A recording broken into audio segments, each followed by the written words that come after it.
There was a brother that I heard a story of. For 30 years he's been trying to go to Mecca. 30 years.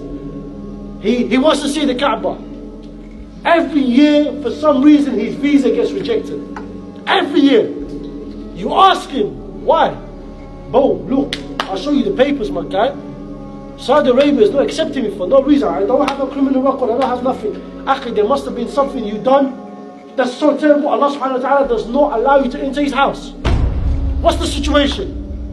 The brother said, I came home one day. The last day of, what's the month before Ramadan? Sha'ban. The last day of Sha'ban. The next day is Ramadan. That same night is when they start reciting the Quran. The night of Ramadan started. He said, I walked in. I was high. I was funny. On top of that, I was intoxicated by alcohol. He said, I walked in and saw my mum in the kitchen, and my mum looked at me and says to me, oh son, today is the last day of Sha'ban. Tonight is the first day of Ramadan. My son, repent to Allah. Repent to Allah. Come to your senses. And do you know what this man done?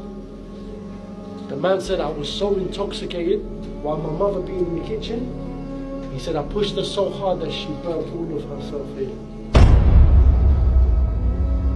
She had 3rd-degree skin burns, and whatever she was wearing started to be stuck onto her arm.